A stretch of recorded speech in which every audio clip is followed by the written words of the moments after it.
Olá, internautas da S News. Hoje nós vamos entrevistar a ex-prefeita Jaqueline Coutinho. Você vê aí uma foto dela, essa imagem foi registrada na última semana de seu mandato, antes de entregar o cargo, né, em cerimônia oficial na Câmara Municipal, ao prefeito então eleito Rodrigo Manga. E essa foto foi tirada na sua última entrevista coletiva, realizando um balanço de sua gestão e principalmente do combate à pandemia, já que a pandemia chegou no último ano do mandato da ex-prefeita. E agora a gente também quer saber um pouco que balanço ela faz desde então, como é que ela está acompanhando esses números. É uma satisfação. Obrigado por ter nos atendido, Jaqueline. Como que você avalia os números atuais da pandemia na cidade? Boa noite, Reinaldo. Boa noite a todos que acompanham. É um prazer estar aqui com vocês. E tem mais uma pessoinha aqui, ó, quase Ah, pessoinha. esse é seu companheiro. Olha, no que a gente Seu começou a protetor, né? conversar, Reinaldo, ele já pulou no meu colo e queria aqui. Qual Eu o nome falo, aqui dele, Jaqueline? esse é o Nick. O Aqui Nick. tem os 2 filhos humanos e os 4 peludos. Tá certo. Mas, Reinaldo, É, com relação à sua pergunta, a pandemia, né, em Sorocaba, como no Brasil, a gente vê de forma muito preocupante, né, porque de janeiro para cá os números aumentaram muito com essa variante de Manaus e depois a variante Delta, que é a variante indiana, agora já tem até a Delta Plus, né? E veja que nós saltamos aí para mais de, acredito que estejamos em 518, 520 mil mortos no país, mais de 18 milhões de infectados que contraíram a doença. Aqui em Sorocaba, nós já contabilizamos mais de 2.300 óbitos, na realidade são 2.391, que nós acabamos de ver, né? uhum. E contaminados mais de 74 mil pessoas que foram, que contraíram a doença. No ano passado, nós fomos surpreendidos, né, em março do ano passado, com a notícia que o mundo globalizado se apavorou, e não foi diferente, né, aqui no Brasil, em Sorocaba, que nós tínhamos aí a pandemia da Covid-19. Pandemia essa que não sabíamos como lidar com ela, né? Uma situação extremamente inusitada, imprevisível, né?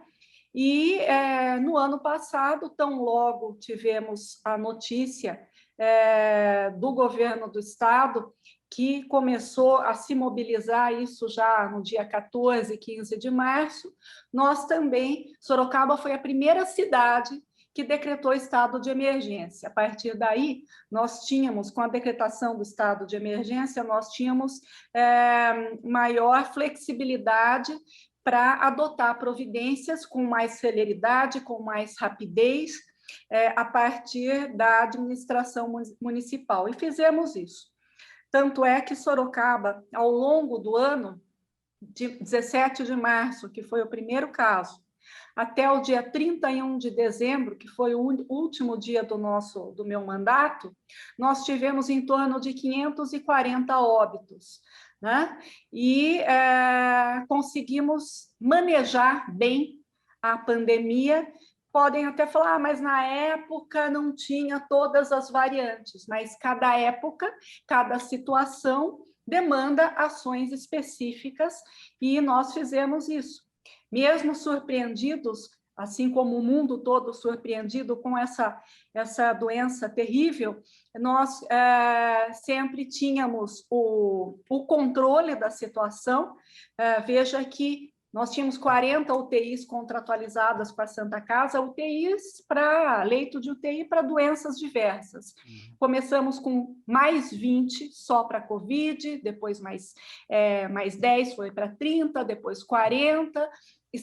Criamos leitos de estabilização com a chegada dos respiradores que chegaram do governo estadual, alguns oriundos do Ministério da Saúde. e nós aparelhamos as UPHs. E tínhamos uma UPH, que era a referência para atender Covid, assim como a UBS tinha uma ala só para Covid, fizemos testagens, isso é muito importante, eu observo que o Brasil não se preocupou esse ano em fazer testagens em massa, que é uma forma de você monitorar, rastrear. Não adianta você fazer a testagem naquele que é sintomático, né? Porque daí é chover no molhado. Sim. Certo? Então, a gente tem que testar a população para identificar aqueles casos positivos e fazer o rastreamento, o monitoramento, cercar, vamos dizer, esses casos de Covid identificados a partir dos testes, porque não tem sido feito. Foi feito em muitos países desenvolvidos, Alemanha, Japão, Coreia, Singapura, Reino Unido, e, infelizmente, o Brasil ficou na marcha ré. Né? Na marcha ré também ficou, porque no ano passado, tão logo se anunciou a identificação das vacinas, que as vacinas começaram a ser desenvolvidas e, em seguida, comercializadas, também o governo federal, o presidente, ele não correu atrás daquilo que seria a maior probabilidade da gente diminuir o número de casos, de contaminados e de mortos. Por quê? Você vacinando, em tese, porque temos casos de pessoas que foram vacinadas e contraíram a Covid, eu vou chegar lá, mas a possibilidade de evoluir de forma mais grave, chegar à intubação até a óbito, é menor. E nós ficamos aí meio a pé, porque até chegarem as vacinas do Butantan, que é a Coronavac, desenvolvida pelo Butantan com o laboratório chinês Sinovac, e a da AstraZeneca, Oxford, que foi desenvolvida aqui pela Fiocruz, nós patinamos muito.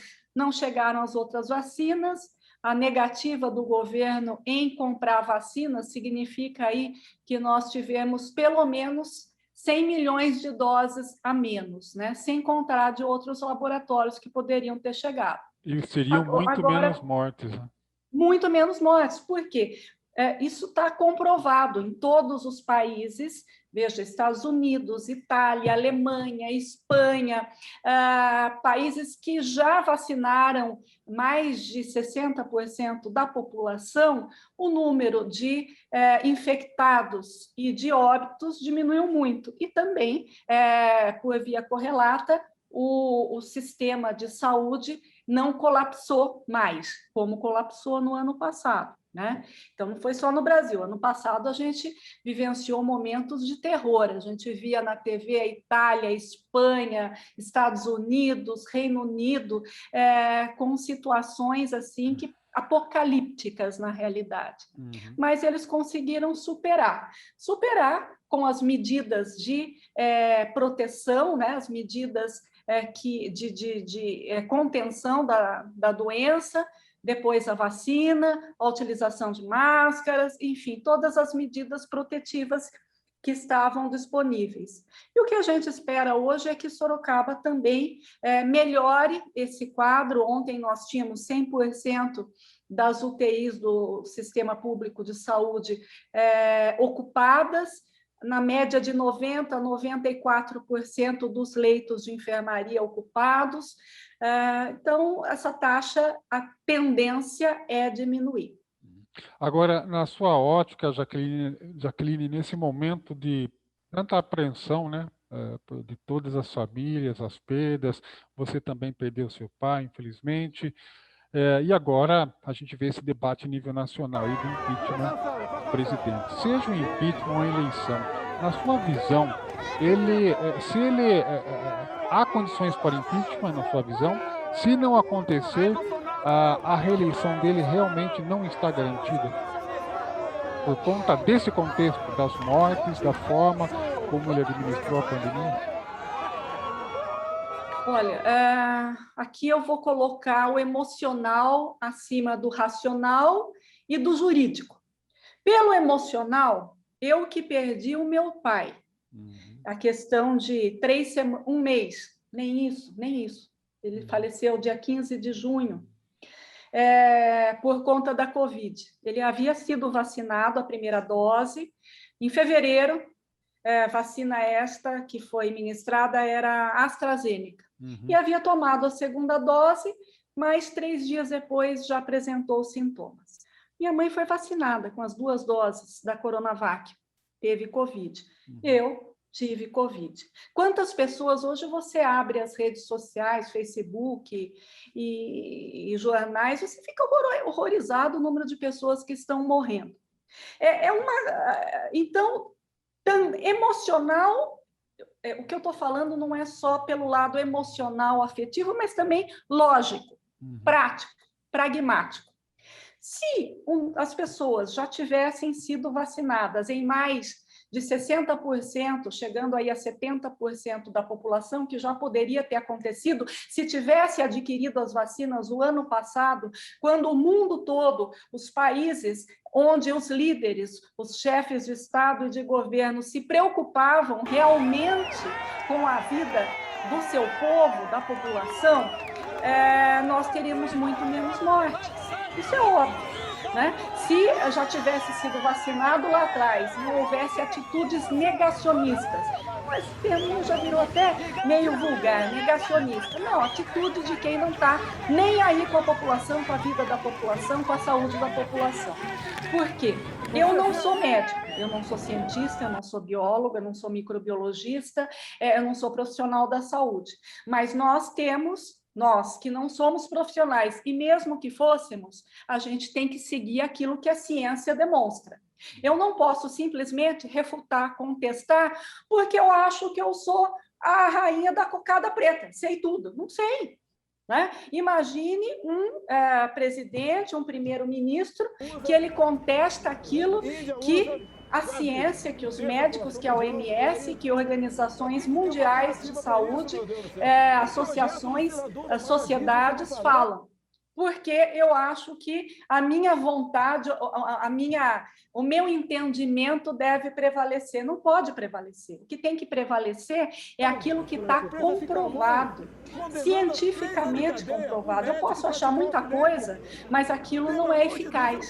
E veja, hoje já temos mais de 520 mil óbitos. Poderíamos ter aí pelo menos, ou no máximo, vamos dizer, metade, se já tivéssemos vacinado a população com a primeira e segunda dose. Ah, mas pode ter, seu pai não teve? Alguém pode já vir com esse discurso. Seu pai não teve, sua mãe não teve Covid? Sim, pode ter, mas são as falhas vacinais, certo? Que no coletivo faz uma grande diferença, né?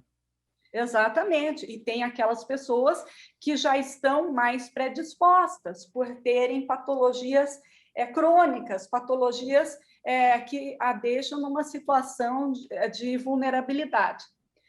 Mas, veja, nós temos aí várias situações. A situação daquele que deveria ser líder, mas não é, e nega a ciência, e como espelho para muitos, ele contesta a necessidade do uso de máscara, ele insufla, ele estimula a aglomeração, ele contesta, ele cria na população uma expectativa de que pode se virar sozinha, sem vacina, sem máscara, usando medicamentos que não estão comprovados, não está comprovada a sua eficácia para prevenir ou conter a Covid. Enfim, ele vai na contramão de tudo aquilo que deveria ter feito, como o presidente atual dos Estados Unidos, não anterior, como os presidentes da França, a chanceler da Alemanha, o primeiro-ministro do Reino Unido, como todos os países desenvolvidos fizeram. Então, nós viramos até chacota, né, nas reuniões da OMS, de alguns órgãos, porque se falava nessa situação em que o presidente, ele negava a doença. Ele dizia que dava para tratar com cloroquina, com ivermectina. Enfim, eu não sou contra quem usa, e muito menos contra o médico que prescreve.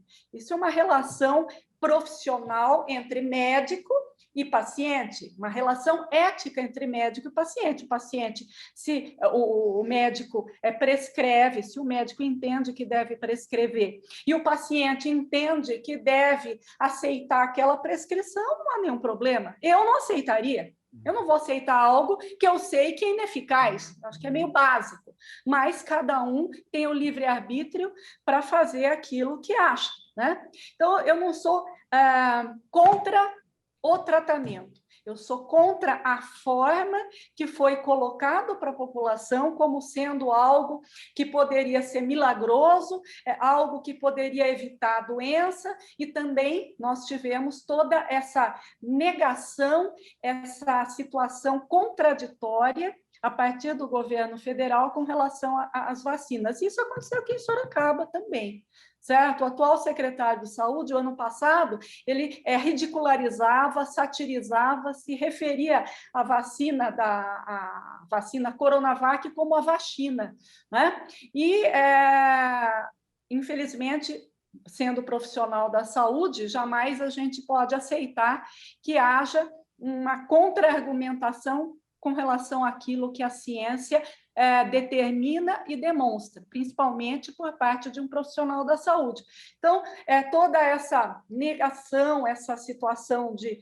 hoje a gente vê Sorocaba como está, né? Mas esse ano já tivemos mais de, considerando o ano passado, 1.500... 1.600, 1.800, mais de 1.800 óbitos em relação ao ano passado inteiro, que tivemos 540, né?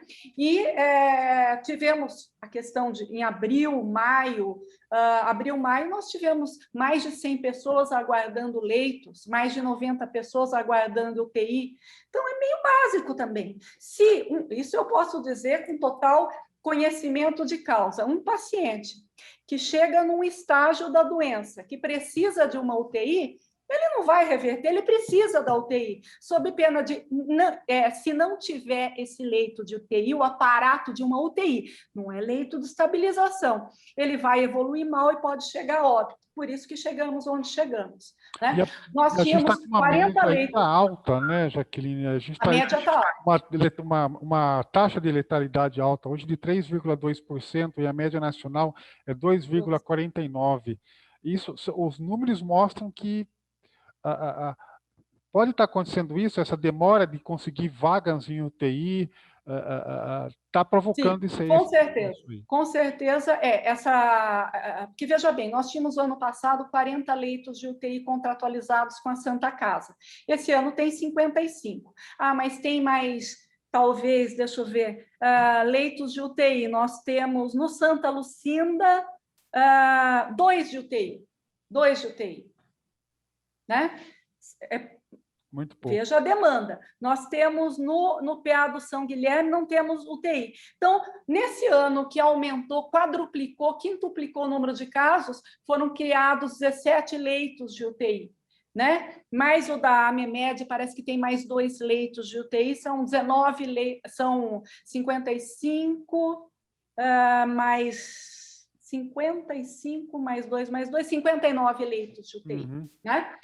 É pouco diante da demanda, tudo é circunstancial. Por exemplo, hospital de campanha. Ano passado, nós fizemos hospital de campanha conforme a realidade do que estava acontecendo em Sorocaba, no Brasil, no estado de São Paulo. Quando o número de casos, graças a Deus, diminuiu e nós chegamos até apenas um paciente internado, nós fizemos o que era natural, fechar o hospital de campanha, porque dos 82 leitos, nós passamos a ter apenas um leito ocupado.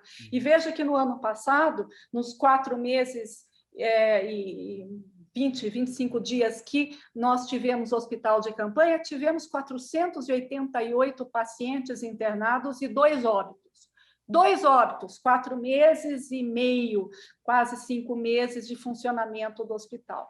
Né? Então, as medidas que foram adotadas no ano passado com relação à pandemia foram pertinentes, foram responsáveis, foram inteligentes e adequadas à necessidade do momento. Por isso, lidamos bem com a pandemia. Na sua ótica, Jaqueline, o prefeito está acertando e errando onde no combate à pandemia? Se pode se analisar dessa forma. Diante de um quadro como esse que é instável, né?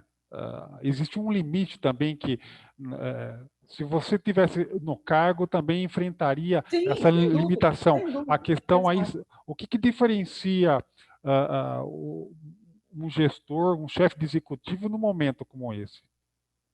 Na realidade, é você agir com antevisão, ser rápido, ser responsável nas medidas e, tecnicamente, tomar as atitudes adequadas. Né? Não adianta ter atitudes politiqueiras, as atitudes têm que ser adequadas à realidade da solução da situação da pandemia.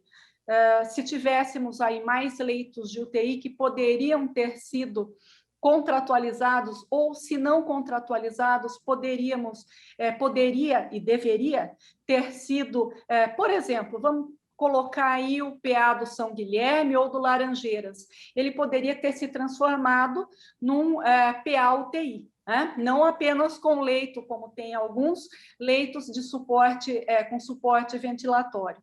E também poderia falar, não, mas nós não temos funcionários, médicos, enfermeiros, auxiliares suficiente para atender em UTI. Na realidade, são profissionais da saúde que têm que ter um conhecimento, né, da área intensivista, mas poderiam ter sido terceirizados e alocado um espaço para atender como um hospital UTI, um hospital de campanha, aumentando o número de leitos de UTI.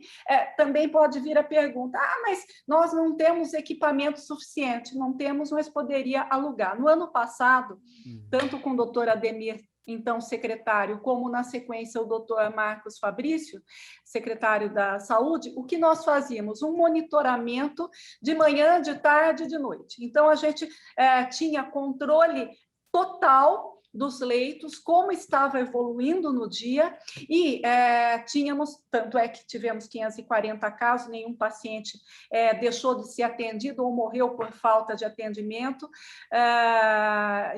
ou nenhum paciente ficou sem o leito adequado, fosse clínico ou de UTI, porque nós tínhamos essa previsibilidade. Agir sempre antes. Bom, a situação está evoluindo, o que a gente tem que fazer? Tem que estar pronto para atender essa situação emergencial. E tínhamos até a previsão de instalar leitos de UTI, fazendo o quê? Locando equipamentos e terceirizando, já que não tínhamos, como de fato o número de profissionais que atendem UTI é muito pequeno. Para concluir, Jaqueline, que mensagem você deixa para o sorocabano neste momento tão desafiador? Em primeiro lugar, apesar de tudo que eu vivi nos últimos dias com a passagem do meu pai, toda essa situação triste, inacreditável até, mas não só eu, como milhares de famílias perderam seus entes queridos. E a gente espera que, em primeiro lugar, a gente consiga reverter, seja possível reverter hoje esse número essa taxa de contaminação de infectados a partir da vacinação, a partir da conscientização da população e também que o governo como um todo, governo federal, estadual e municipais, eles estejam aptos a atender a população na pós-pandemia. Nós temos aí, isso não é só em Sorocaba, é no mundo todo, uma realidade muito difícil por conta das restrições econômicas, de tudo que a gente teve no ano passado, né? As atividades econômicas ficaram aí suspensas, só as essenciais funcionando. Então, nós tivemos um momento econômico muito frágil, agora é hora de recuperar com medidas firmes, né? com medidas que tragam, atraiam investimentos para o Brasil, para os municípios, que a gente consiga diminuir essa taxa de desemprego. Hoje nós temos 14.800.000 brasileiros desempregados, né? O nosso PIB, a previsão esse ano dos órgãos financeiros, aí Banco Mundial,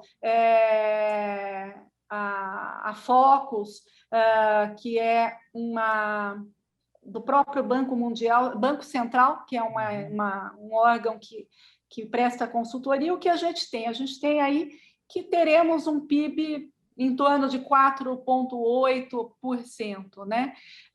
O ano passado nós tivemos menos 8% de PIB, quase 8% de PIB. Então, a tendência é que o mundo, o Brasil, Sorocaba, consiga se recuperar economicamente. Isso não vai acontecer em meses, nem em ano, talvez 2, 3 anos, né? Precisamos ter esperança, fé, e não podemos esquecer que temos aquelas pessoas em condição de pobreza ou extrema pobreza, que aumentou demais no último ano. Nós tivemos aí um acréscimo de mais de 38% ou 28%, eu não me recordo, de 9 milhões saltou para 21 milhões e meio de pessoas em situação de pobreza no Brasil, de fevereiro do ano passado de agosto do ano passado para fevereiro desse ano. Esses são os números, né? Pessoas perderam emprego, as empresas demitiram, os trabalhadores informais, por conta do que a gente teve aí, essas restrições econômicas todas, ficaram desempregados, não conseguiram ainda se reerguer, né? Os comerciantes sofreram muito, com a suspensão das atividades, e agora é o momento de ter esperança, fé e, acima de tudo, solidariedade, né? Olhar para o próximo, olhar para o irmão e pensar, se eu não estender a mão, se o Brasil não tiver numa corrente de positividade, de irmandade, de esperança e de luta, né? A gente não vai recuperar tão cedo todas as perdas dessa pandemia. Mas eu acredito que a gente vai conseguir, sei lá, não posso colocar aí não sabemos o prazo, mas que a gente vai superar.